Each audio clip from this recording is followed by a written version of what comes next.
আল্লাহ রাব্বুল আলামিন বলেন, فَمَن يَعْمَلْ مِثْقَالَ ذَرَّةٍ خَيْرًا يَرَهُ وَمَن يَعْمَلْ مِثْقَالَ ذَرَّةٍ شَرًّا يَرَهُ। যাররা পরিমাণ যে বান্দা ভালো কাজ করবে তাও সেদিন সে দেখতে পাবে, আবার যাররা পরিমাণ যে ব্যক্তি ভালো খারাপ কাজ করবে তাও সেদিন সে দেখতে পাবে। কোনো কিছু তার সামনে স্পষ্ট থাকবে না। সেই দিন আল্লাহ বলবেন, ইকরা কিতাবাকা কাফা বিনাফসিকা আল-ইয়াওমা আলাইকা হাসিবা। বান্দা, তুমি তোমার নিজের আমলনামা তুমি পাঠ করো, আজকের বিচারের জন্য তুমি নিজেই যথেষ্ট। জোরে বলি সুবহানাল্লাহ, আর জোরে বলি সুবহানাল্লাহ। সেই কঠিন একটি মুহূর্ত, কঠিন একটা সময় সবার সামনে পড়ে আছে। বেঁচে আছি, চোখ খুলে আছি ইহকাল, বেঁচে নাই, চোখ বন্ধ হয়ে গেলেই কোন কাল? পরকাল। পরকালটা খুবই কাছাকাছি, কিন্তু মৃত্যুর সঙ্গেই আমার পরকালীন জীবন শুরু হয়ে যাবে, কবর থেকেই শুরু হয়ে যাবে। তো সেই পরকালীন জিন্দেগিটা যেন সুন্দর হয়, আমার আপনার যেন পরবর্তী লাইফটা যেন জান্নাতে কেটে যায়। সেই জান্নাতে যাওয়ার জন্য আল্লাহ রাব্বুল আলামিন এই পৃথিবীতে আমাকে আপনাকে পাঠিয়ে দিয়ে একমাত্র তারই গোলামি করে, কোরআনের অনুসরণ করে, এবং একজন নবী মুহাম্মদ সাল্লাল্লাহু আলাইহি ওয়াসাল্লামের সুন্নাহগুলোকে মেনে যদি আমরা যেতে পারি, পরকালীন জিন্দেগিতে আল্লাহ রাব্বুল আলামিন আমাদের সেই প্রত্যাশিত, আমাদের সেই অতি আকাঙ্ক্ষিত, অতি লোভনীয় সেই জান্নাত আল্লাহ পাক আমাকে আপনাকে দিবেন। কিন্তু আমি যে একজন মুমিন, আমার চরিত্র কেমন হওয়া উচিত, এই চরিত্রটা আমার কেমন গ্রহণ করা উচিত, কার চরিত্রকে আমার চরিত্র বানানো উচিত, এবং কোন ব্যক্তিকে আমার মডেল বানানো উচিত, এটা নিয়েই কিন্তু মুসলিম সমাজের মধ্যে চরম বিভ্রান্তি আছে। কেউ বলে আমি অমুক মতবাদে বিশ্বাসী, আমি অমুক চেতনায় বিশ্বাসী। কেউ বলে আমি ধর্ম নিরপেক্ষ মতবাদে বিশ্বাসী, জাতীয়তাবাদে বিশ্বাসী, সোশিয়ালিজমে বিশ্বাসী, কমিউনিজমে বিশ্বাসী, ক্যাপিটালিজমে বিশ্বাসী। বিভিন্ন চেতনায় মুসলিম সমাজের মধ্যে এই সমস্ত চেতনাগুলো ঢুকে গেছে। কিন্তু এই সমস্ত চেতনা হলো কুফরি চেতনা। কি চেতনা বলেন তো?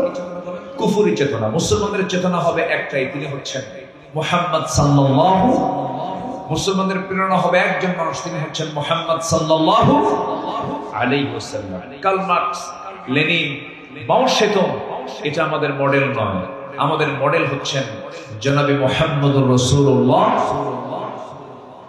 আল্লাহ রাব্বুল আলামিন বলেন, লাকাদ কানা লাকুম ফি রাসূলিল্লাহি উসওয়াতুন হাসানাহ লিমান কানা ইয়ারজুল্লাহা ওয়াল ইয়াওমাল আখির ওয়া যাকারাল্লাহা কাসীরা।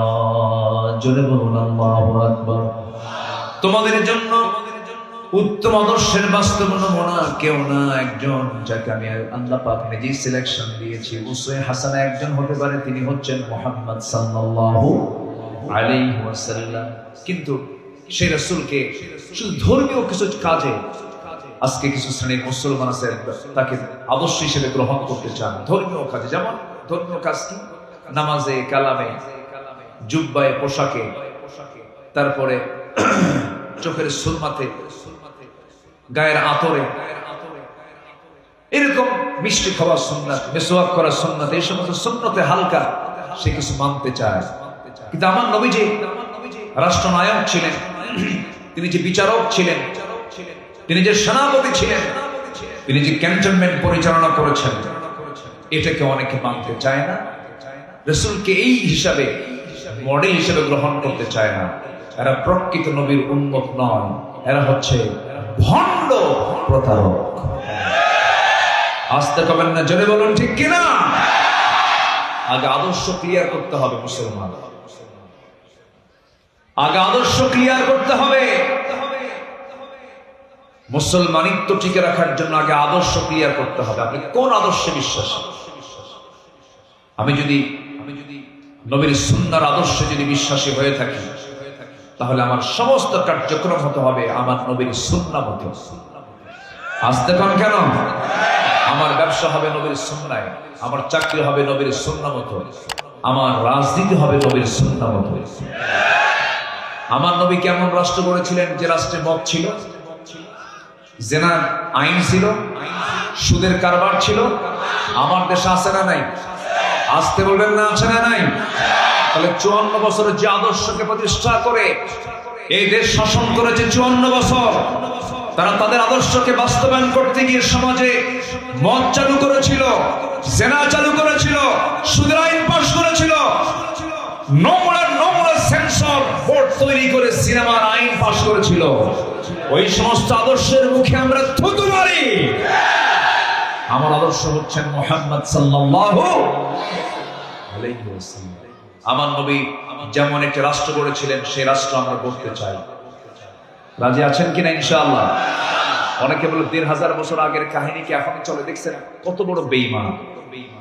বলে 1500 বছর আগের সেই মধ্যযুগীয় আইন কি এখন চলতে পারে? মধ্যযুগীয় শব্দ যারা প্রয়োগ করে তারা বেয়াদব, তারা মুশরিক, তারা ঈমানহারা, তাদের ঈমান নাই। আমাদের মনটা ভালো নেই। আমার মনটা আমি খুব শোকাহত, আমি মর্মাহত। গত রাত্রিতে আমার মাহফিল ছিল, মাহফিলের মাঝে আমি শুনতে পেয়েছি এদেশের প্রকৃত সে একজন হাদী। হাদী মানে যে মানুষকে হেদায়েতের জন্য ডাকে। শরীফ ওসমান হাদী আমার দেশের জন্য একটা ধূমকেতু ছিল, ধূমকেতু,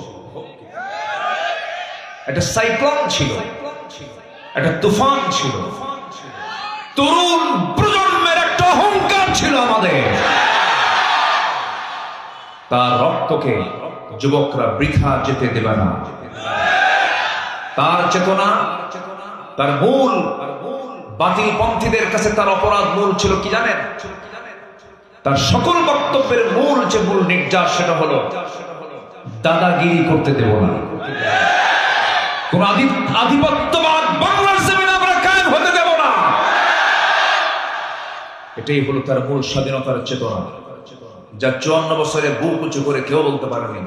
শরীফ ওসমান হাদী তার বুক উঁচু করে বলেছে, সে বলেছিল হয়তো আমাকে গুলি করে হত্যা করা হতে পারে, আমার ছোট্ট একটা মেয়ে আছে, তার একটু দেখভাল করবেন আপনারা, আমার ছেলেটার দিকে, আমার বাচ্চাটার দিকে খেয়াল রাখবেন। আমি যে কোনো মুহূর্তে হয়তো দুনিয়া থেকে বিদায় নেব, আমাকে মেরে ফেলবে, আমাকে গুলি করবে, আমাকে হত্যা করবে। সম্মানিত ভাইয়েরা, গত শুক্রবারে চরম আহত হয়ে এই শুক্রবারে তার ইন্তেকাল হয়েছে। কথা বোঝেন নাই? যে ব্যক্তি শুক্রবারে মারা যায়, আল্লাহ পাক তার কোনো হিসাব নেবেন না। সে যদি ইমানদার হয়, শুক্রবারের মৃত ব্যক্তিকে আল্লাহ পাক জান্নাত দিয়ে দেন। এটা কিন্তু একটা হাদিস। কিন্তু সম্মানিত ভাইয়েরা, সম্মানিত বন্ধুগণ, আজকে রাজাকার শব্দটাকে আবার তুলে আনার চেষ্টা করা হচ্ছে। রাজাকার ট্যাগের জনগণ নিতে চায় না। আমাদেরকে রাজাকার তারাই বলে যারা ভারতীয় রাজাকার। ভারতীয় রাজাকাররাই আমাদেরকে রাজাকার বলতে পারে। রাজাকার বলতে বোঝায় হলো দাড়ি টুপি, মুখে দাড়ি আর মাথায় টুপি, এই জাতীয় লোক হলো রাজাকার। বিভিন্ন সিনেমার অভিনয়ে 71 থেকে নিয়ে 2020-22 সাল পর্যন্ত এই দাড়ি টুপির অভিনয়ে সবসময় রাজাকারদেরকে বোঝানো হয়েছে।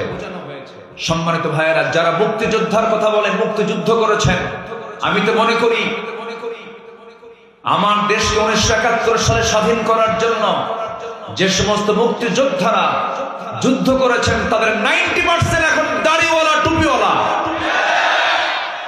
আপনি কোন মুখে বলেন দাড়িওয়ালা টুপিওয়ালাকে আপনি চিত্রায়িত করেন রাজাকার হিসাবে? দাড়িওয়ালা ছিলেন মুহাম্মদ সাল্লাল্লাহু। অতএব এই দাড়ি আর টুপি যাদের অ্যালার্জি, এরা সবগুলো ফেরাউনদের প্রেতাত্মা। কষ্ট পাচ্ছেন মনে হয়? কথা বলবো? কথা না বলতে দিল বলবো, কথা বোঝেন নাই?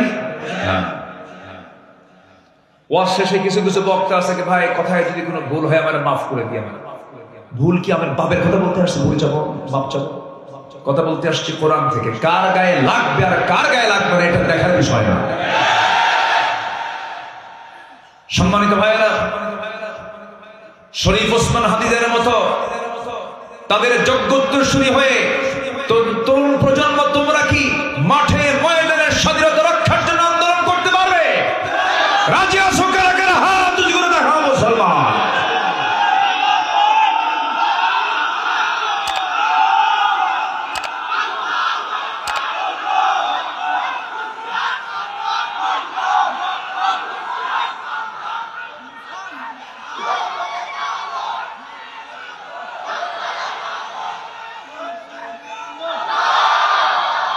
আল্লাহ কবুল করুন, জোরে বলি আমিন, আরো জোরে আমিন।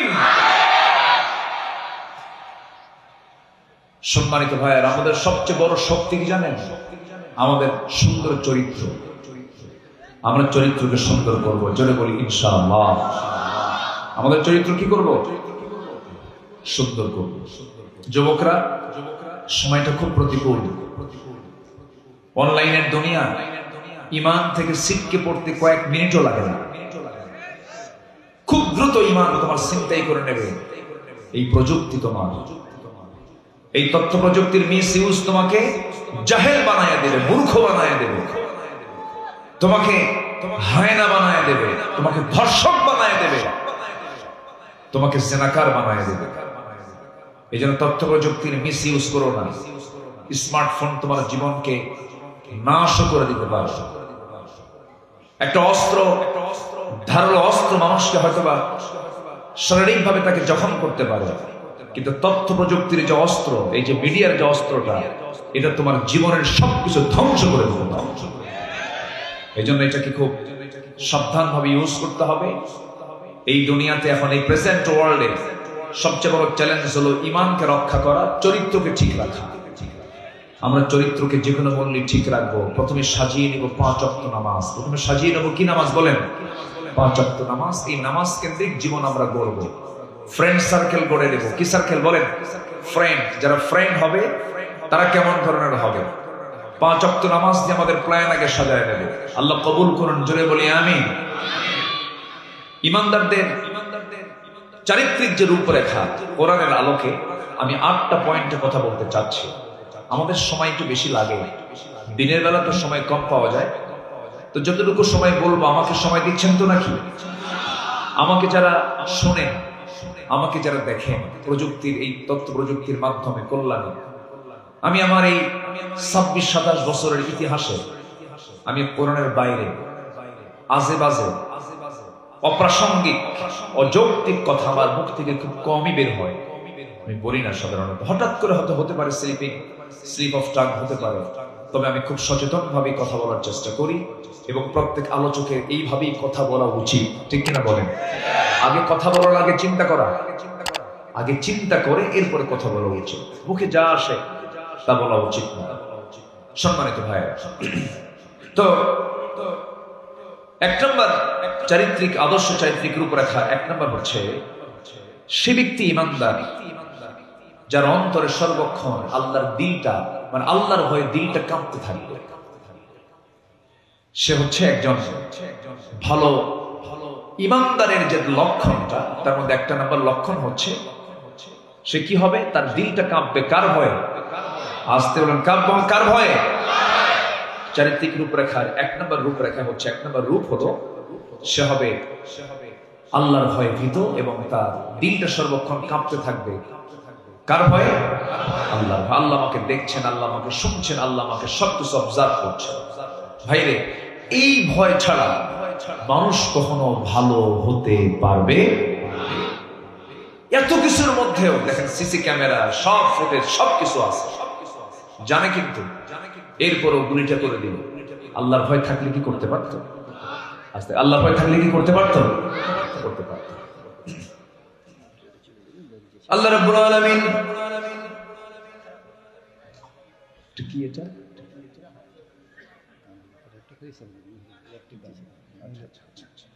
আচ্ছা, আল্লাহ রাব্বুল আলামিন সুন্দর করে বলছেন, ইন্নামাল মুমিনুনা আল্লাযীনা ইযা যুকিরাল্লাহু ওয়াজিলাত কুলুবুহুম ওয়া ইযা তুলিয়াত আলাইহিম আয়াতুহু যাদাতুহুম ঈমানান ওয়া আলা রাব্বিহিম ইয়াতাওয়াক্কালুন।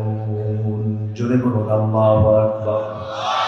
মুমিন তো তারাই যখন তাদের সঙ্গে আল্লাহর জিকির করা হয়, আল্লাহর নামের স্মরণ করা হয়, আল্লাহর ভয়ে তাদের দিলটা কাঁপতে থাকে। আবার যখন তাদের সামনে কোরআন যখন তেলাওয়াত করা হয়, ঈমানটা তাদের বৃদ্ধি পেতে থাকে। এবং নাম্বার 3 হলো এই সমস্ত বান্দারা এই জীবনের সকল জায়গায় ভরসা রাখে একমাত্র কেবলমাত্র শুধুমাত্র কার উপরে? আল্লাহর উপরে। আমার বন্ধুগণ, আল্লাহর ভয়টা থাকা চাই, আল্লাহর ভয়টা থাকতে হবে। দেখেন কেমন ভয় সাহাবীদের মধ্যে ছিল। দুজন সাহাবীকে আমার রাসূল সীমান্ত প্রহরায় নিয়োগ দিয়েছেন। ওই সাহাবী দুজন সীমানা পাহারা দিচ্ছেন। এই জায়গায় একটা সীমান্ত এরিয়া আছে মনে হয়, আছে না? মনে হয় খুব কাছাকাছি থাকার কথা। দাদা বাবুরা খুব কাছেই আছে। এইরকম একটা সীমান্ত প্রহরায় দুজন সাহাবীকে রাসূল নিয়োগ দিলেন। একজন সাহাবী বলছেন, ভাই আমি একটু ঘুমায় পড়লাম, তুমি পাহারা দাও, চোখে প্রচন্ড ঘুম আসছে আমার।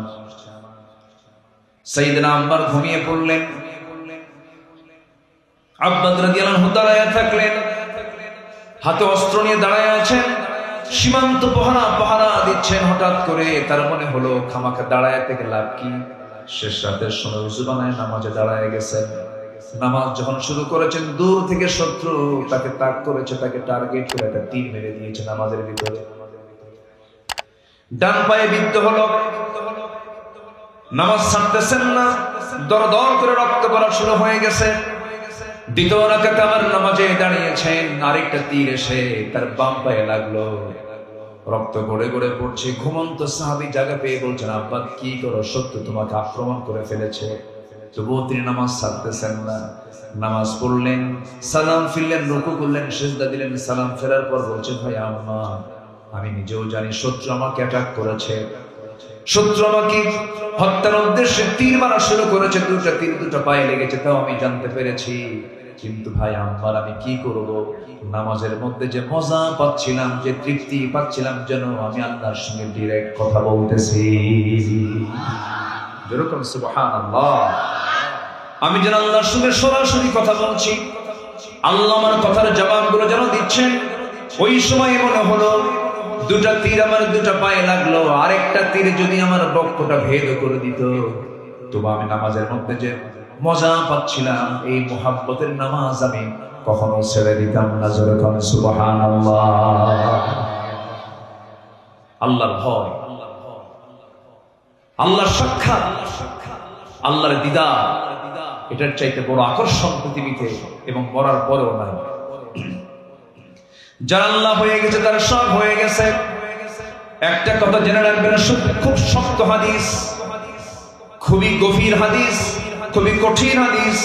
গোটা পৃথিবীর সকল মানুষ যদি আপনার ক্ষতি সাধন করতে চায়, ক্ষতি যদি করতে চায়, কিন্তু আল্লাহ আপনার যদি উপকার করতে চান, পৃথিবীর কোন মানুষ আপনাকে ক্ষতি করতে পারবে না, আল্লাহ আপনার উপকার করবেন। যখন সুবহানাল্লাহ।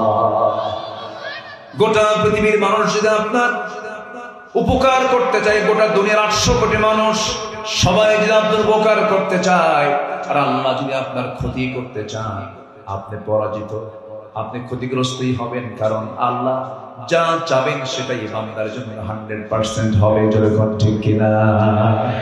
আইয়ানফাউক আইয়াদুরুক, ক্ষতি এবং উপকার একমাত্র আসে কার পক্ষ থেকে?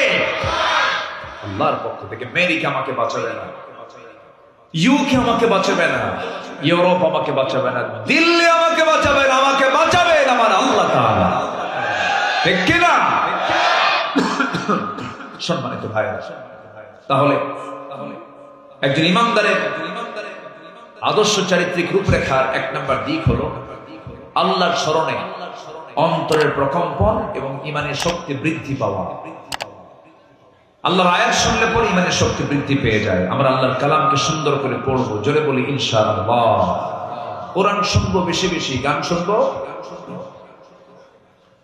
দেখছেন, গানটাও শুনবো, এটা কোনো কথা নাকি? গান শুনবেন? গানের ধারে পাশে যাওয়া যাবে? আমরা গান শুনবো না, জোরে বলি ইনশাআল্লাহ। খুব সুন্দর মানুষ আপনারা, বলি আলহামদুলিল্লাহ। সম্মানিত ভাই, নাম্বার 2 হলো আদর্শ চারিত্রিক রূপরেখা। নাম্বার 2 হচ্ছে আল্লাহ এবং রাসূলের নিঃশর্ত আনুগত্য করতে হবে। আল্লাহ এবং রাসূল যা বলেছেন এখানে কোনো প্রকার আপিল, কিন্তু যদি এই জাতীয় কোনো শব্দ প্রয়োগ করা যাবে, বলেন যাবে, তাহলে আল্লাহ এবং রাসূলের আনুগত্যে কিন্তু ইফ শর্ত, যদি এই জাতীয় কোনো শব্দ প্রয়োগ করলে তার ঈমান আছে না গেছে, আছে না গেছে, এখানে কোনো শর্ত জড়িয়ে দেওয়া হবে, নিঃশর্ত আনুগত্য করতে হবে, যা বলেছেন তাই মানতে হবে। আল্লাহ রাব্বুল আলামিন বলেন, ইয়া আইয়ুহাল্লাযীনা আমানু আতিউল্লাহ ওয়া আতিউর রাসূল ওয়া লা তুবতিলু আমালাকুম। সূরা মুহাম্মদ আয়াত নম্বর 33। মহান রব্বুল আলামিন বলেন, হে ইমানদারেরা, তোমরা আল্লাহর আনুগত্য করো, নবীর আনুগত্য করো। এই আনুগত্য করতে গিয়ে তোমাদের নিজের আমলগুলো বিনষ্ট করে ফেলো না, আনুগত্যে যেন কোনো গাফলতি না হয়। নিঃশর্ত আনুগত্য করতে হবে, কোনো শর্ত জড়িয়ে দেওয়া যাবে না, কোনো কিন্তু লাগানো যাবে না, যদি লাগানো যাবে না। কিন্তু যদি লাগানোর একমাত্র ব্যক্তি হলো তারাই, যারা হলো মুনাফিক। যারা কি বলেন? মুনাফিক। রাসূল গেলেন উহুদে, বলা হলো, হুজুর উহুদে যাচ্ছি আমরা, যুদ্ধে যাচ্ছি, ওরা তো 3000, আমরা মাত্র 1000। কিন্তু এই যে কিন্তু কি বুঝতেছেন কি আপনারা? ওরা হচ্ছে 3000, আমরা হলাম 1000। কেমন করে সম্ভব এই অসম যুদ্ধে অংশগ্রহণ করা? আমরা পারবো না। এটা কি আনুগত্য হলো? এই প্যাঁচটা লাগাই দিয়েছে ইমানদার না মুনাফিকরা? ইমানদার না মুনাফিকরা? আচ্ছা, এই যে 2-1 করে উঠে মঞ্চ থেকে, কি ব্যাপারটা কি? বসেন, আমি কি শেষ করে দেব? অস্ত্র শুরু কেবল, এখনো পর্যাপ্ত সময় আছে। এই আপনার কি ব্যাপক মাস্তান দেখা যাচ্ছে তা আপনাকে? বসায় দেন। ভাবসাবি তো আলাদা, মানে ওর ভাবতেইছে না যে আমি কোথায় আছি। না, মাশাআল্লাহ, ধমক টমক দিয়েন না, ধমক টমক দিয়েন না, কিচ্ছু বলবেন না। বাচ্চাদের ধমক দেওয়া মানে গুনার কাজ। ওরা মসজিদে যাবে, কোনো ডিস্টার্ব করবেন না কেউ। ওরা ডিস্টার্ব করবে, ওরা প্রবলেম করবে, ওরা হাসবে, খেলবে, গুতাগুতি করবে, ওরা যা করে করুক। ওরা যদি কোনো মজলিসে বসে, ওই মজলিসটা বরকত, রহমত আল্লাহ পাক ভরপুর করে দেবে। ওরা থাকবে, ওদেরকে কখনো ধমকানো জায়েজ নাই তো। দেখবেন মসজিদে ছোট ছোট বাচ্চা গেলে কিছু বুড়ো চাচা আছে, চোখে এরকম বড় বানায়, এরকম আছে না? কিছু চাচা আছে এইরকম বড় বানায়, মনে হয় মসজিদ ওনার বাবার 14 গোষ্ঠী। উনি ভাবলেন না এই শিশুটা একদিন আমাকে দেখে দেখে নামাজে হবে। উনি ভাবলেন না, এটা ভাবতেছে যে ডিস্টার্ব করবে, আওয়াজ তো করবে। বাচ্চারা তো আওয়াজের জন্যই আছে। বাচ্চার যন্ত্রণা যদি সহ্য না করতে চান, তাহলে বাচ্চার বাপ হবেন কেমন? আপনি যদি বাচ্চার যদি ডিস্টার্ব সহ্য করতে না পারেন, আপনি নানা হবেন কেমন? কিছু কিছু নানা আছে দেখবেন ছোট ছোট বাচ্চাদেরকে ধমকায়, নাতিরা মনে মনে দোয়া করে, বুড়া বর্মি কোনদিন কুলখানি খাবো।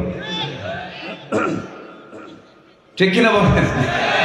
এই জন্য বাচ্চারা নির্বিঘ্নে একদম, ওরা যেন কোনো ফিল না করে, ওরা সোজা মসজিদে ঢুকে যাবে। ওদের উজুরও দরকার, ওদের উজু দরকার আছে। উজু কেন করে? নামাজ পড়া কি ফরজ? ওদের নামাজ পড়া কি ফরজ? তো ছোট মানুষ, নামাজ তো ফরজ না, ওদের নামাজই ফরজ নেই, উজুর ফরজ আবার কি? ওরা উজু ছাড়াই যাবে, ওরা সামনে দিয়ে হাঁটবে, খেলবে, আওয়াজ করবে, হাসবে, কাঁদবে, ওদের ওটাই নামাজ। কেউ ধমক দিবেন না, কেউ কখনো মসজিদে তাদেরকে বাধা দিবেন না। যার বাড়িতে বাচ্চা কাচ্চা আছে, ফ্রি ফায়ার, পাবজি আর গেমস, মোটু পাটলো, এগুলো থুইয়া বাচ্চাকে নিয়ে ওই ডিভাইস না দিয়ে মসজিদে গিয়ে বসেন 5 ওয়াক্ত নামাজে, আপনার সন্তান আল্লাহওয়ালা হয়ে মসজিদমুখী হৃদয় বানান, মসজিদমুখী বাচ্চা কাচ্চা বানান, দেখবেন কিসমত খুলে গেছে। বলি আলহামদুলিল্লাহ। কি বললো এটা? ওয়াজ করি আমি মোবাইল পরে এই জায়গায়, ব্যাপারটা কি? আমার ধাক্কাতে নাকি? কি পড়লো দেখেন, আমার দিকে তাকা। হ্যাঁ, আমার মাদের ভিতরে দানের জন্য কিছু ব্যাগ গিয়েছে। আমার মা বোন সবাই দিল থেকে নিয়ত করবেন, আগে এত বড় মাহফিল, আপনি যা চাবেন আল্লাহ তা কবুল করবেন। শুক্রবার আসর থেকে মাগরিব পর্যন্ত বান্দা যা চাই সেই দোয়া আল্লাহ পাক কবুল করবেন। মায়েরা সবাই দিবেন ইনশাআল্লাহ। আচ্ছা, আমি আলোচনা চালাই, সমস্যা নাই তো? এই কতক্ষণ লাগবে আপনার? তাড়াতাড়ি সরেন, পিছন থেকে লাত্তি খাবেন কিন্তু। তাড়াতাড়ি সরেন। আবেগ তো অন্য ধরনের জিনিস, তাই না? জি, আমার দিকে তাকা। তাহলে আনুগত্য হবে এক নাম্বার কার? আসতে বলবেন না কার? নাম্বার 2 মুহাম্মদ সাল্লাল্লাহু আলাইহি ওয়াসাল্লাম। দেখেন আনুগত্য কাকে বলে? মুনাফিকরা বলল, হুজুর আমরা তো যুদ্ধে যাব, কিন্তু ওরা 3000, আমরা কত? 1000। এই কিন্তু লাগালেই কি হয়ে যায়? মুনাফিক হয়ে যায়। রাসূল বললেন না,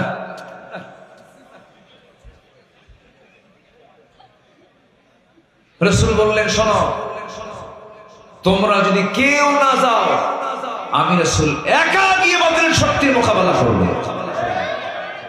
আমার নবী অনড় হয়ে গেল। মুনাফিকরা সিটকে পড়ল। তাহলে মুনাফিক চেনা যায় নামাজে না জিহাদে? নামাজে না জিহাদে? জিহাদে, ময়দানে, মাঠে। খেলা কে খেলে আর কে খেলে না। কিন্তু যারা সারা জীবন খেলার কথা বললো তারা নাই। খেলা হবে। লোকটা ছিল দেশে, খুব বিনোদন হতো, বুঝলে? লোকটা যাওয়াতে আমরা খুব কষ্টে আছি, মন টন খেলাধুলা বন্ধ হয়ে গেছে। সম্মানিত ভাই, মাঝে মাঝে এখন একটু উকি মারে, মাঝে মাঝে উকি মারে না? উকি কোন দিক থেকে যেন উকি টুকি মারে। সম্মানিত ভাইয়েরা, বাংলার জমিনে তাদের রাজনীতি করতে হলে আমাদের শর্ত আছে। 28 লক্ষ কোটি টাকা দেশ থেকে পাচার করে নিয়ে গেছো। সে 28 লক্ষ কোটি টাকা আগে জনগণকে বুঝায় দিবা, এরপরে রাজনীতি করবা। সোজা কথা। ওরা মুক্তিযুদ্ধকে ব্যবসার জিনিস বানাইছিল। দেশের 12টা বাজায় দিচ্ছে, দেশের কোন অর্থনীতি ওরা ঠিক রাখে নাই। লোপাট করে সাগর চুরি করে নিয়ে চলে গেছে। পুকুর চুরি না, কি চুরি? সাগর চুরি। সাগর চুরি করে নিয়ে চলে গেছে। এই ব্যাগ ঢুকলো নাকি এর মধ্যে? তাই? আচ্ছা ঠিক আছে, তাহলে একটু গেল। ওরা লজ্জা পাচ্ছে, আমাকে বলে নাই যে হুজুর আপনাকে বললে আবার যদি ধমক দেন। ধমক না, এটা অনেক বড় আয়োজন। তো এই যে বসে বসে কথা শুনছেন, এটাও একটা সওয়াবের কাজ। দানও করবেন, এটাও সওয়াবের কাজ। কেউ কিন্তু উঠবেন না। যদি একজন ব্যক্তি ওঠেন, আমি ভাববো উনি শৃঙ্খলা ভঙ্গ করলেন। মাহফিলের শৃঙ্খলা রক্ষার দায়িত্ব একার না, সবার। কেউ উঠবে না, শুধু পকেটে হাত দিবেন। অন্যের পকেটে না, কিন্তু নিজের পকেটে হাত দিবেন। দয়া করে যদি পকেটে টাকা না থাকে, ভিন্ন কথা, কোনো সমস্যা নাই, দেওয়ার দরকার নাই। কিন্তু দেওয়ার গুরুত্বের জন্য বলি, যা আছে তাই দেন। যদি বিড়ি থাকে, বিড়িও দেন, তাও দিতে হবে। সবাই একটু দেন আর আমার কথাগুলো শোনেন। কষ্ট পাচ্ছেন নাকি আপনারা? আমি তো এই শিবগঞ্জ, আমি পুরাতন মানুষ। শিবগঞ্জের এমন কোন মাহফিল নাই যে মাহফিল আমার যাওয়া হয়নি, আসা হয় না। আমি এসেছি, অনেক মাহফিল করেছি। সম্মানিত ভাইয়েরা, তাহলে কিন্তু শব্দ, যদি শব্দ প্রয়োগ করে ইমানদার না মুনাফিকরা? মুনাফিক। এই মুনাফিকরা পিঠ দেখায় চলে গেল। আমার নবীজি বাকি সাহাবীদেরকে নিয়ে উহুদে চলে গেলেন। সে উহুদের ময়দানে আমার নবীজি স্ত্রী আম্মা জান আয়েশাকে সাথে নিয়েছিলেন। আমার নবীজি বড় বড় সফরও তিনি স্ত্রীকে সাথে রেখে যেতেন না। যুদ্ধের ময়দানে যুদ্ধ শুরু হয়ে গেল, যুদ্ধ চলতেছে। এমন সময় মুসলমানদের প্রাথমিক বিজয় প্রায় সুনিশ্চিত হয়ে গেছে। কিন্তু আমার নবীজি কিছু সাহাবীকে ডাক দিয়ে বলছেন, ও সাহাবীরা, 50 থেকে 60 জন তীরন্দাজকে এক জায়গায় করে বলেন, শোনো, এই যে ছোট্ট একটা পাহাড় আছে, এই পাহাড়ের উপরে তোমরা বসে থাকবে, তোমাদের ডিউটি যুদ্ধ করা নয়, এই জায়গায় তোমরা দাঁড়িয়ে থাকবে, বসে থাকবে, বসে থেকে তোমাদের কাজ হলো এই যে চিকন গলিপথ আছে, এই চিকন গলিপথ দিয়ে শত্রু যখন আক্রমণ করবে, সে আক্রমণকে তোমাদের প্রতিহত করতে হবে। সেই আক্রমণ তোমরা প্রতিহত করতে না পারলে বড় বেকায়দা হয়ে যাবে, বড় সমস্যা হয়ে যাবে। এই 56 জন 50 জনকে যখন দায়িত্ব দেওয়া হলো, দায়িত্বরত সাহাবী দায়িত্ব পালন করছিলেন, কিন্তু যুদ্ধ প্রায় শেষের দিকে। যুদ্ধ যখন শেষ হয়ে যাচ্ছে, মনে হলো প্রথমেই পর্যায়ে কুরাইশরা পরাজিত হয়ে গেছে, কুরাইশরা পরাজিত হয়ে গেছে মনে করে ওই 50 থেকে 56 জন দায়িত্বপ্রাপ্ত সাহাবী তারা করলেন কি, অস্ত্র ফেলে দিলেন। অস্ত্র ফেলে দিয়া করলেন কি, তারা সোজা অস্ত্র রেখে তারা যুদ্ধ শেষ মনে করে তারা এক জায়গায় জড়ো হলে, ওই সময় ওই চিকন গলিপথ দিয়া কাফের মুশরিকদের একটা বাহিনী অতর্কিত হামলা করলো। সে অতর্কিত হামলা চালায়া রাসূলকে টার্গেট করলো, দূর থেকে পাথর মারা শুরু করে দিল। সেই পাথরগুলো আমার নবীজি মাথার দিকে আসা শুরু করলো। আগে তীর মারা শুরু করেছে, সেই তীরগুলো 10 জন সাহাবী দৌড় মেরে গিয়ে নবীর চতুর্পার্শ্বে দাঁড়িয়ে গিয়ে বলছে, হুজুর আপনি নড়বেন না, যত তীর আমাদের গায়ে লাগুক কোনো সমস্যা নাই। 10 জন সাহাবী শাহাদাত বরণ করলেন। সর্বশেষ সাহাবী দাজানা রাসূলকে জড়িয়ে ধরলেন, রাসূলকে জড়িয়ে ধরে বলছেন, ইয়া রাসূলুল্লাহি, আমি দাজানা একজন না, লক্ষ দাজানাও যদি দুনিয়া থেকে বিদায় হয়, দিনের তেমন কোনো ক্ষতি হবে না। আপনি করা টার্গেট করেছে, তীরতে মেরেই ফেলবে, হুজুর আপনি নড়বেন না। রাসূলকে জড়িয়ে ধরলেন, যে দিক দিয়ে তীর আসে নিজের পিঠটা লাগায় দেন। শেষে দেখা গেল তার পিঠে একটা দুইটা তীর বিদ্ধ না, 70 থেকে 80টি তীর বিদ্ধ হওয়ার দাগ তার পিঠে ফুটে উঠেছে। ওই দাজানা শাহাদাত বরণ করলেন। একদম কাছাকাছি শত্রুপক্ষ চলে এলো, রাসূলকে টার্গেট করে ফেললো। রাসূলকে টার্গেট করে আমার রাসূলকে পাথর মারা শুরু করলো। দূর থেকে পাথর মারতে মারতে দেখা গেল এক পর্যায়ে একদম কাছাকাছি এসে আমার নবীজির মাথায় যখন একটা পাথর যখন মারা হলো, মাথায় ছিল হেলমেট, লোহার হেলমেটের চিকন লোহা, নবীজির কপালের মধ্যে লোহাটা ঢুকে গেল, ফলাটা ঢুকে গেল। শক্ত হাড়ে যখন লোহা ঢুকলো, রাসূল মাথার চক্কর মেরে গেল রাসূলের। আরেকটা আঘাত করলো, গাল বরাবর শিরস্থানের চিকন লোহা নবীজির গালের মধ্যে ঢুকে গেল। আরেকটা আঘাত করা হলো মুখ বরাবর, সামনের সুন্দর দুটো দাঁত ভেঙে গেল। আমার নবীজির কি মুখের ভিতরে 3টে ইনজুরি, আমার নবীজি মুখ থুবড়ে জমিনে পড়ে গেলেন। এই অবস্থায় সিচুয়েশন দেখে কাফের মুশরিকরা চতুর্দিকে গুজব রটায়া দিয়েছে, কতিলা মুহাম্মদ, মুহাম্মদ নিহত হয়ে গেছে। সাহাবায়ে কেরামদের মধ্যে যখন এই নিউজ চলে গেছে, কান্না রোল পড়ে গেছে। বিশেষ করে পাগল সাহাবী ওমর রাদিয়াল্লাহু তাআলা আনহু চতুর্দিকে ঘোষণা করলেন যে দুনিয়াতে রাসূল বেঁচে নাই, সেই দুনিয়াতে আমারও বাঁচার দরকার নেই। আবার তিনি যুদ্ধে ঝাঁপিয়ে পড়লেন। সাইয়েদনা আলী রাদিয়াল্লাহু আনহু তিনি খুঁজতে খুঁজতে রাসূলকে হয়রান হয়ে গেলেন। তিনি ভাবছেন না নবীজি মারা যেতে পারেন না, তার দাওয়াতি কাজ এখনো শেষ হয় নাই। খুঁজতে খুঁজতে গিয়ে দেখেন উহুদের ময়দানে একটা গর্তের মধ্যে আমার নবীজি উপর হয়ে পড়ে আছেন। তাকে তুলে সোজা করে দিলেন। নবীজির চেহারার দিকে তাকায় বলছেন, ইয়া রাসূলুল্লাহি, আপনাকে কাফের মুশরিকরা এমন করে আঘাত করলো, আপনি তাদের জন্য লানত করুন। রাসূল বলছেন, আলী রে, লানত করার জন্য আমি রাসূল দুনিয়া থেকে আসি, দুনিয়াতে আসি না। একটা কথা জেনে রেখে দিও আলী, যে জমিনে বিশ্বনবীর রক্ত যখন ঝরেছে, দেখতে পাবে খুব বেশি দিন দূরে নয়, এই জমিনে আল্লাহর দিন কায়েম হয়ে যাবে। জোরে বলে সুবহানাল্লাহ, আরো জোরে বলে সুবহানাল্লাহ। আমার নবীর ইন্তেকালের সংবাদ গোটা মদিনা নগরে ছড়িয়ে পড়েছে। একজন সাহাবী নতুন বিয়ে করেছেন, নতুন সংসার শুরু করেছেন, নতুন স্ত্রী ঘরে রাত্রিবেলা সহবাস করেছেন। গোসল করবেন, ফরজ গোসল করে ফজর নামাজ পড়বেন।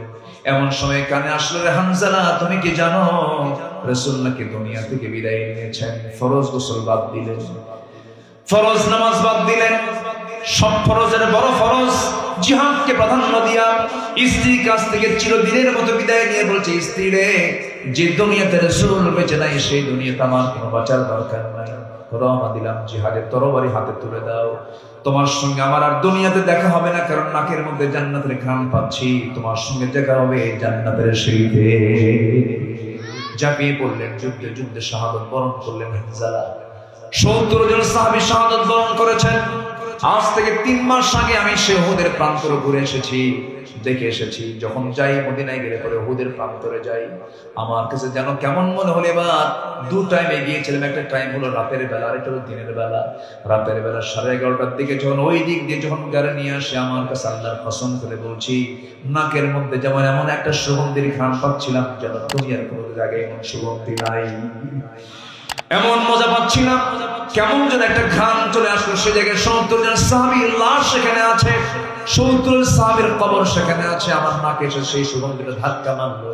আমার বন্ধুগণ, সেই 70 জন সাহাবীর জানাজা সম্পূর্ণ হচ্ছে, সবার লাশ খুঁজে পাওয়া যায়, কিন্তু একজন সাহাবীর লাশ খুঁজে পাওয়া যাচ্ছে না। তন্ন তন্ন করে সাহাবীরা খুঁজলেন। এমন সময় জিবরিল আমিন এসে বলছেন, ইয়া রাসূলুল্লাহি, হানজালার লাশটা আপনার চিন্তা করার দরকার নেই। হানজালার ফরজ গোসল বাদ ছিল। হানজালার ফরজ গোসল সম্পূর্ণ করানোর জন্য আল্লাহ রাব্বুল আলামিন তাকে জান্নাতে তুলে জান্নাতের পানি দিয়ে তাকে গোসল করায়া দিতেছে। সুবহানাল্লাহ। আমার নবীর সামনে লাশ নেওয়া হলো, লম্বা লম্বা চুল দিয়ে টপটপ করে জান্নাতের পানিগুলো গড়ে গড়ে পড়ে রাসূল জানাজা পড়ায় দিলেন। আমার বন্ধুগণ, কি আনুগত্য তাদের মাঝে কাজ করেছে! শুধু বলেছেন, বলতে দেরি হয়েছে, যেতে দেরি হয় না। কোন একজন আমার রাসূল বলছেন, ও সাহাবীরা, আমি কেমন একটা যুদ্ধের কথা বলবো। হুজুর বলুন। যে যুদ্ধে শাহাদাত বরণ করলে পরে এমন জান্নাত দেওয়া হবে যার দরজা আসমান জমিন বরাবর প্রশস্ত দরজা। এই কথা শুনেই ওই সাহাবী খেজুর খাচ্ছিলেন। খেজুর খাওয়াটা অর্ধেক খেয়েছেন, অর্ধেক খেজুর খাওয়া, অর্ধেক খেজুর ফেলে দিলেন। ফেলে দিয়ে বলছে, হুজুর, আমি যুদ্ধে যাবার। রাসূল বলছেন, খেজুর ফেলে দিলা কেন? এই খেজুরটা খেয়ে ফেলতা। বলছে, হুজুর, অর্ধেক খেজুর যে খাবে এটা দেরি হয়ে যাবে, আর দেরি নয়, জিহাদে ঝাঁপিয়ে পড়লাম, আল্লাহর জান্নাত পেতে চাই। যেরকম সুবহানাল্লাহ, আরো যেরকম সুবহানাল্লাহ। শত শত কোটি টাকার মালিক, মক্কার বাসিন্দা, কালিমা গ্রহণ করেছেন, এক্সপোর্ট ইম্পোর্টের বিজনেস করতেন। বউ বাচ্চা ইসলাম কবুল করে নাই। যখন শুনতে পেলেন রাসূল মক্কায় নাই, মদিনায় চলে গেছেন, হিজরত করে চলে গেছেন, সকল ব্যবসা বাণিজ্য সব কিছু বন্ধ করে বউ বাচ্চার মায়া ত্যাগ করে তিনি শূন্য হাতে মদিনার দিকে রওনা দিলেন। মদিনার দিকে রওনা দিয়ে মদিনায় পৌঁছে গেলেন। আমার নবীর মদিনার মসজিদের সামনে তিনি একাকী বসে আছেন। রাসূল তার দিকে তাকায় রাসূল কেঁদে ফেললেন, আর বলছেন, আব্দুর রহমান, আল্লাহ তোমাকে কোটি কোটি টাকার মালিক বানায় দিয়েছেন। মক্কায় নিজের চোখে দেখলাম তোমার বউ বাচ্চা ব্যবসা বাণিজ্য সব ধুইয়া তুমি মদিনা আসলা, তোমার কি কষ্ট হচ্ছে না? এবার তিনি বলছেন, হুজুর, আনুগত্য তো আমি আপনারই করি। যেরকম সুবহানাল্লাহ। আমি তো আপনার আনুগত্য করি, আমি আল্লাহর আনুগত্য করি। আমি কেমন করে আমি আপনাকে মদিনায় রেখে আমি মক্কায় থাকবো? কেমন করে? আপনি যে জায়গায়, আমি সেই জায়গায় এই জন্য চলে আসছি হুজুর। রাসূল বলছেন, আব্দুল্লাহ, তুমি আব্দুর রহমান, তুমি কি জানো আবু জেহেল কিন্তু তোমার সুন্দর যে বাড়িটা ছিল মক্কার, সেই বাড়িটা সে দখল করে ফেলেছে, তোমার কি মন খারাপ হচ্ছে না? তিনি মুস্কি হাসি মেরে বলছে, হুজুর, আবু জেহেল দখল করেছে আমার বাড়ি, আর আমি দখল করতে চাই জান্নাতের বাড়ি। যেরকম সুবহানাল্লাহ, আর যেরকম সুবহানাল্লাহ। এটার নাম আনুগত্য। এটার নাম কি বলেন? আনুগত্য। আমরা রাসূল বলেন, আব্দুর রহমান, তোমার তো কষ্ট হচ্ছে, তোমার জন্য কিছু করে দেই? হুজুর, কিচ্ছু করা লাগবে না। এক আনসার সাহাবীকে ডাক দিয়ে বলছেন, আনসার সাহাবী, আমার আব্দুর রহমানটা খুব ধনী মানুষ ছিল, ও একাকি সব রেখে চলে আসছে, একাকি চলে আসছে, দেখো তোর জন্য কিছু করা যায় নাকি? শুধু এতটুকু বলেছেন। সে আনসার সাহাবী তাকে ঘোড়ার পিঠে উঠায় নিলেন।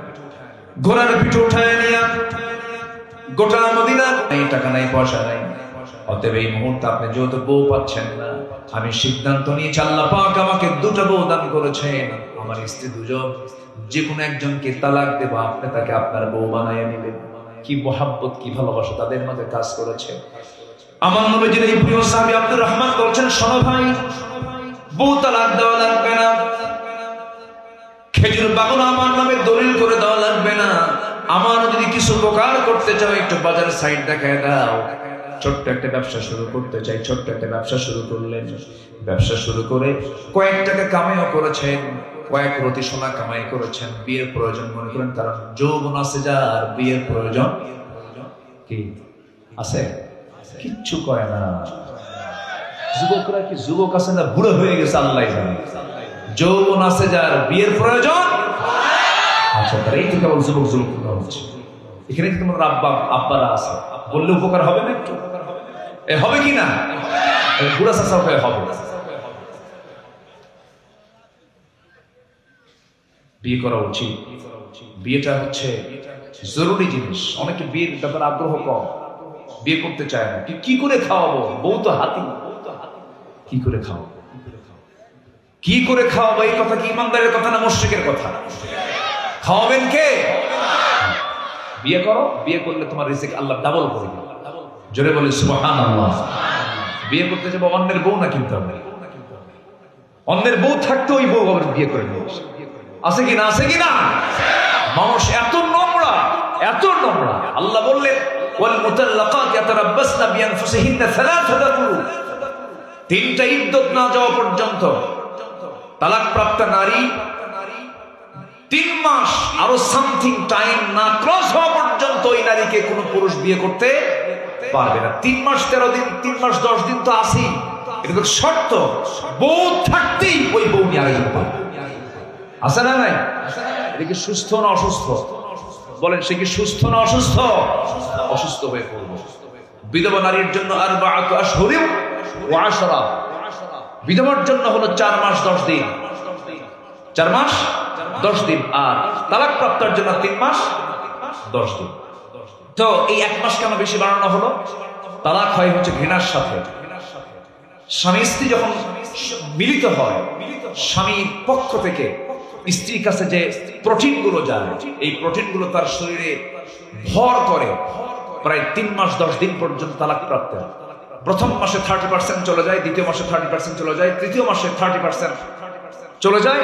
মোটামুটি আর 10 দিনের মধ্যে 100% ওই প্রোটিন স্বামী থেকে পাওয়া আসা যে প্রোটিনটা, কারণ মেয়েরা টেক আর পুরুষরা গিভ, পুরুষরা দেয় আর মেয়েরা গ্রহণ করে। তো এই জিনিসটা যেতে তার শরীর থেকে বের হয়ে যেতে প্রায় 3 মাস 10 দিন সময় লাগে। আল্লাহ পাক সুস্থ রাখার জন্য, সুস্থ পৃথিবী গড়ার জন্য, মানুষকে সুস্থ রাখার জন্য এই পদ্ধতি করলেন। বউ থাকতেই ওখানে যে ভুলে গিয়ে নাউজুবিল্লাহ বলবেন না। শুধু এই আয়াতকে রিসার্চ করে পশ্চিমার এক বড় ডাক্তার, ধর্ম বিশেষজ্ঞ, কালিমা পড়ে মুসলমান হয়ে গেছে। যেরকম সুবহানাল্লাহ, যেরকম সুবহানাল্লাহ। বিয়ে করতে হবে যুবকরা, বিয়ে করার দরকার আছে না নাই? রাসূল বিয়ে করেছেন না? কি বুড়া হয় না যুবকে, যৌবনে না বুড়া অবস্থায়? বিয়ে করেছেন 25 বছরে। কত বছরে? 25 বছর। অনেকে বিয়ে করতে করতে এত পড়া পড়ে, পড়ার ঠানে চোখও যায়, সব যায়, 50-এ বিয়ে করে। ডক্টর অমক বিয়ে করছে, বিয়ে কইরা 50-এ বিয়ে করছে, 60 বছরে বাচ্চা হয়েছে। বাচ্চা যখন রাস্তা নিয়ে হাঁটে, তখন ছেলেকে বলে, এই ছেলে, এটা তোমার দাদা না নানা। ওগুলো দরকার নেই। সুসময় বিয়ে করবা, দেখবা যে তোমার জীবনটা অনেক সুন্দর সাজানো গোছানো হয়ে গেছে। বলি আলহামদুলিল্লাহ, জোরে বলি আলহামদুলিল্লাহ। এই সাহাবী একটু টাকা কামাই করছেন আর ভাবলেন আমার বিয়ে দরকার। বাঁচার জন্য যেমন খাদ্য দরকার, যৌবনকে রক্ষা করার জন্য কি দরকার? কি কথা বোঝা গেল? এই কথাটা আমি বেশি বলি বাংলাদেশে। সব আলোচক এই বিষয়ে আলোচনা একটু কম করে। আমার দেশে জেনার পরিমাণ কমছে না বাড়ছে? জেনাকে বন্ধ করার জন্য কি চালু করা দরকার? বিয়েটা কঠিন হওয়া দরকার না সহজ হওয়া দরকার? কিন্তু মেয়ের বাপরা খুব দুষ্ট আছে, দেখেন এখন খুব জোরে জোরে পায়। ঠিক দেখেন,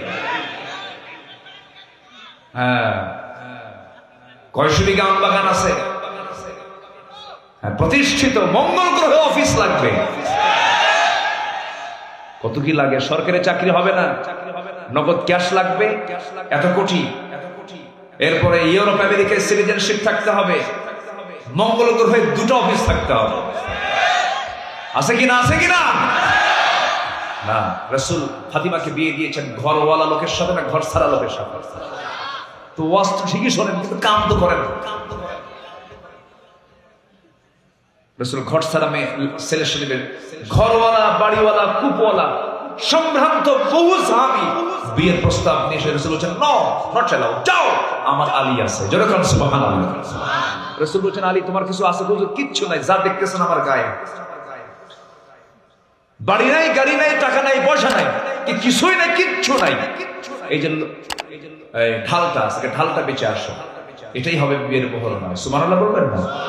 মেয়ের বাপ এমন চালাক, বিয়ের মোহরনা ধরে কত জানেন? 30,03,303 টাকা, যেন জীবনে আমার মেয়েকে তালাক না দিতে পারে। ওর নিয়ত দেখছেন? নিয়ত ঠিক আছে? পুরুষের অ্যাবিলিটি অনুযায়ী মোহরটা ধার্য হওয়া উচিত। আজকে যুবকরা যে খুশি হচ্ছে, দারুণ রুজ, ভালো করে খাও।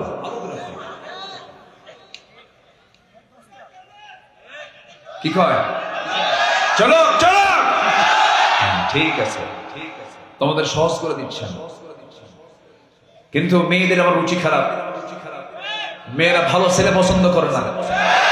মুখে দাঁড়িয়ে মাথায় যদি 5 ওয়াক্ত নামাজ বলে, এই চাচা কি ছেলে পছন্দ? যার প্যান্টের হাঁটু ফাটা। প্যান্টের কি ফাটা? হাঁটু ফাটা প্যান্ট, আর মাথার চুল হবে দুই দিকে চামড়া বের করা, পিছনে চামড়া বের করা, মাথার উপর গোল সেন্ট মার্টিন জি আছে না নাই? আব্বা খুব ভালো ছিল, ফ্যাশন দেখছো আব্বু, হাঁটু নাই, ওভার স্মার্ট, খালি স্মার্ট না, কানে দুল আছে, গলায় মালা আছে, হাতে ব্রেসলেট আছে, কোমরে বেল্টের তালা আছে, এমন প্যান্ট পরে টান মারলি খুলে পড়ে। বাবা খুব একটা খারাপ না বাবা, শুধু দুবেলা শুধু মদের ওই বোতল খায়, বোতল খায়, এরকম আছে না নাই? এগুলো আবেগ, এই আবেগ দিয়ে মা জীবন চলবে না, ওগুলো বাদ দেন। আব্বা আম্মার আনুগত্য করবেন, আব্বা আম্মার কথা শুনবেন। যে বিয়েতে আব্বা আম্মা নাই সে বিয়ে জায়েজ নাই, ঠিক কিনা? লা ওয়ালিয়ুন, যে বিয়েতে ইল্লা বি ওয়ালিয়িন, যে বিয়েতে ওলি নাই সে বিয়ে নাই। ওলি থাকতে হবে, একা একা হবে না। আল্লাহ বোঝার তৌফিক দান করুন, জোরে বলি আমিন। বলছিলাম আব্দুর রহমান ইবনে আওফের কথা, মনে আছে আপনাদের? এই সাহাবী কিছু টাকা পয়সা কামাই করলেন, কেউ তো নাই, বউ বাচ্চা সব তো মক্কায় থুয়ে আসছেন, ব্যবসা বাণিজ্য সব থুয়ে আসছেন, শত শত কোটি টাকার মালিক করলেন। কয়েক রতি, আনা না কিন্তু আনি না, কয়েক রতি সোনা পাইছেন, কামাই করছেন, বিয়ে করতে গেছেন, মেয়ে পছন্দ হয়েছে, বিয়ে করার নিয়তে মেয়ে দেখতে গেছেন, পছন্দ হয়েছে, বিয়ে করে ফেলছেন। 3 দিন 4 দিন খোঁজ নাই। আমার নবীর কাছে চলে আসলেন 3-4 দিন পর। রাসূল বলছেন, আব্দুর রহমান ইবনে আওফ, তোমার সুন্দর জামা দেখতেছে, চেহারা খুব গ্লেস মারতেছে, আবার সুগন্ধও দেখি, কাণ্ড কিছু ঘটাইছো মনে হয়। এবার বলছেন, হুজুর মেয়ে দেখতে গেছি না, আর ফিরে আসতে পারে না, বিয়ে করছি, আমাকে দাওয়াত দিলা না, হুজুর মনই ছিল না। কি কথা কি বুঝতেছেন? যে আব্দুর রহমান ইবনে আওফ নবীর মহব্বতে মক্কার ব্যবসা বাণিজ্য, বউ বাচ্চা সব থুইয়া মদিনায় চলে আসছে, এবার বিয়ে করতে যায় ভুলে গেছে। রাসূল বলেন, না বিয়ে জরুরি, যৌবন, এটার নাম কি বলেন? এটার নাম কি বলেন?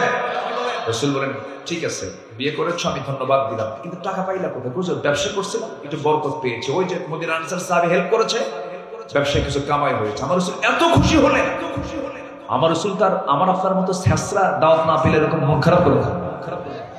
আমাদের মধ্যে এরকম আছে না কিছু? হাই রে, বিয়ে একখান পাইছে রে, বিয়েই তার মেয়েরে বিয়ে দিল, আমার বললই না, যাবই না ওই বাড়িতে, এরকম ছেঁচড়া কিছু আপনি আছে না নাই? দাওয়াতের জন্য আশায় থাকে, আছে না নাই? দাওয়াতের আশায় থাকবেন, খাওয়ানোর মালিক কে? দাওয়াত দিক আর না দিক মন খারাপ করবেন কেন? এটা দিল না, ওটা দিল না, খাওয়াই নাই, খাইছে কেন না? এরকম লোকই কিছু আছে, আছে কিনা বলেন? যারা খাওয়া নিয়ে কথা বলে, কি খাওয়াইছে কি খাওয়াই নাই, ভালো হয় নাই, ওরা মানুষই না। এটা উচিত না। খাওয়া যা জুটবে খেলাম, আলহামদুলিল্লাহ, যা পাইছে কি, আরো জোরে কন, আরো জোরে কন।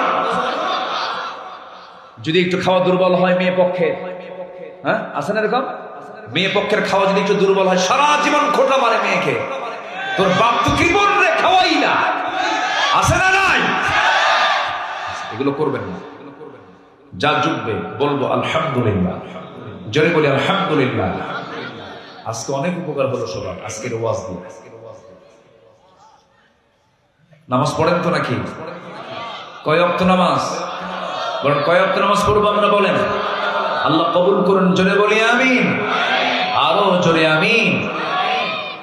তাহলে চারিত্রিক যে রূপরেখা 8টা, এর মধ্যে 1 নাম্বার বলে ফেললাম, আল্লাহর জিকিরে, আল্লাহর স্মরণে দিলটা কাঁপবে ইমানদারের। নাম্বার 2 হচ্ছে শর্তহীন আনুগত্য হবে দুজনের, এক হচ্ছে আল্লাহ, নাম্বার 2 কে? মুহাম্মদ সাল্লাল্লাহু। উঠে যাচ্ছে কেন, চলে যাচ্ছেন কেন?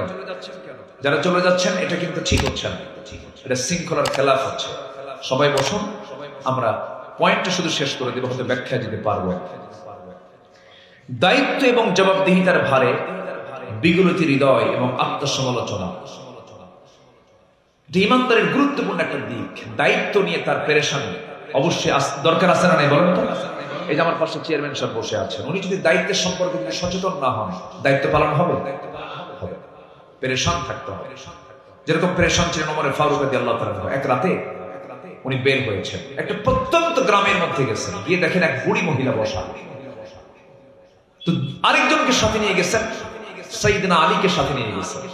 যাওয়ার পর বুড়ি মহিলাকে ডেকে বললেন, বুড়িমা আপনি কেমন আছেন? বাবা ভালো নাই তো, আসি আলহামদুলিল্লাহ, কিন্তু আমার খোঁজ খবর কে নেয়? ওমর তো নাই, ওমর তো দেখেন না। কার সামনে বলতেছেন? ওমরের সামনে বলতেছেন। উনি বলতেছেন, দেখেন মা, এত দূর কি আসা যায়? এত দূর ওমর আসবে কেমনে? বুড়ি মহিলা এখন কয়, এত দূর আসবে কেমনে এটাই যদি মনে করে, ও খলিফা হলো কেন? কি কথা কি বুঝতেছেন? একদম মাইন্ডে হিট করতেছে। এবার ওমর ফারুক কাঁদতেছেন, উনি পরিচয় দিচ্ছেন না। কাঁদতে কাঁদতে তার গাল ভিজে গেল।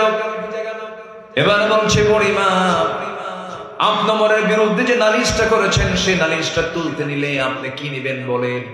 এবার মহিলা বলছেন, না আমি তাকে মাফ করব না। কেন? আপনাকে মাফ করতে হবে, আপনি কি চান বলেন? 25 দিরহাম চাই। কত? 25 দিরহাম চাই। 25 দিরহামান দিনারান। যখন বলা হলো, সঙ্গে সঙ্গে 25 দিনার তার হাতে দেওয়া হলো এবং বলা হলো, এই যে কাগজ পেলেন না, নিজের জামাটা ছিঁড়লেন, জামাটা ছিঁড়ে সেই জামাই লিখতে বলা হলো। এই সময় ওমর ফারুক ডাক দিচ্ছেন, আলী এদিকে আসো। সেই সময় বলছে, আমিরুল মুমিনিন ওমর ফারুক আমি আসতেছি। এই কথা মহিলার কানে গেছে। খাইলা আমি কার সাথে কথা? এই তো ওমর।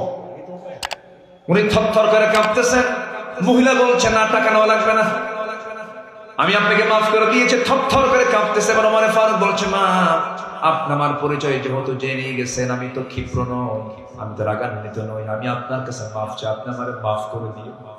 এই 25 দিনারটা আপনার হাতে দিলাম, আর আপনি একটা চিঠি লিখে দেন, 25 দিনারের বিনিময়ে আমার সমস্ত অভিযোগ ওমরের উপর থেকে আমি উদ্র করে নিলাম, তুলে নিলাম, কোনো অভিযোগ রাখলাম না। ওই চিঠিখানা নিয়ে বাড়িতে চলে গেলেন। বাড়িতে গিয়ে বলছেন, আমার স্ত্রী পরিবারের শোনো, এই যে চিঠিখানা তোমাদেরকে আমি দিলাম, এই চিঠিখানা যেদিন ওমর মারা যাবে, ওমরের কাফনের কাপড়ের সাথে এই চিঠিখানা দিয়ে দিলাম। আল্লাহকে সেদিন দেখায় বলবো, আল্লাহ আমার জনগণের বিরুদ্ধে, আমার বিরুদ্ধে জনগণের কোনো অভিযোগ নেই, এই যে জনগণ আমার পক্ষে রায় দিয়েছে, এই যে তার চিঠি জোরে করেন সুবহানাল্লাহ। দায়িত্বের ভারে বিগলিত হৃদয়। আল্লাহ রাব্বুল আলামিন বলেন, ইন্না আরাদনাল আমানাতা আলাস সামাওয়াতি ওয়াল আরদি ওয়াল জিবালি ফাআবাইনা আন ইয়াহমিলনাহা ওয়া আশফাকনা মিনহা ওয়া হামালাহাল ইনসান ইন্নাহু কানা যালুমান জাহুলা। জোরে বলুন আল্লাহু আকবার। আরো জোরে বলুন আল্লাহু আকবার। নম্বর 4 হলো, ইবাদত হবে অহংকারে না নিরহংকারে? বলেন, অহংকার করে ইবাদত না নিরহংকারী? অহংকার করে ইবাদত করা যাবে না, বিশুদ্ধ চিত্ততা নিয়ে ইবাদত করতে হবে। আল্লাহ রাব্বুল আলামিন বলেন, আল্লাযীনা ইউতুনা মা আতাউ ওয়া কুলুবুহুম ওয়াজিলাত আন্নাহুম ইলা রাব্বিহিম রাজিউন। জোরে বলুন আল্লাহু আকবার। আমার বন্ধুগণ, বলতে অহংকার থাকা যাবে না, বিশুদ্ধ চিত্ততা ঈমান সুন্দর করে ইবাদতগুলো করতে হবে। আল্লাহ রাব্বুল আলামিন সুন্দর করে আরেক জায়গায় বলছেন, قد أفلح من تزكى وذكر اسم ربه فصلى। অহংকার নিয়ে কোন ইবাদত কবুল হবে না। বিগত 16 বছরে যে সরকার ক্ষমতায় ছিল, এই দেশ সবচেয়ে বড় অপরাধ ছিল, 1 নম্বর অপরাধ হলো অহংকারী। কিছু হলে কি আমার বাপের দেশ, ঠিক কিনা? কম এটা বলতো না মাঝে মাঝে, আমার বাপের দেশ, আমার বাপ স্বাধীন করছে এই দেশ, মানে ও পৈতৃক সম্পত্তি, যা মামু বাড়ি দিল্লি গিয়ে বসে থাক, যা। আসতে কন কেন? ফায়সালা কার? এই জমিনটা কার? এই জমিন কার? এই জমিন অহংকার করা যাবে? কত রাজা কত মহারাজা চলে গেছে এই সাবকন্টিনেন্ট, ওই আফগানিস্তান থেকে শুরু করে বাংলা, বিহার, উড়িষ্যা পর্যন্ত বিশাল ভূখণ্ড কয়েকশো বছর শাসন করেছে মোগল সম্রাটরা, কাম সারছে। ঘটনা কি?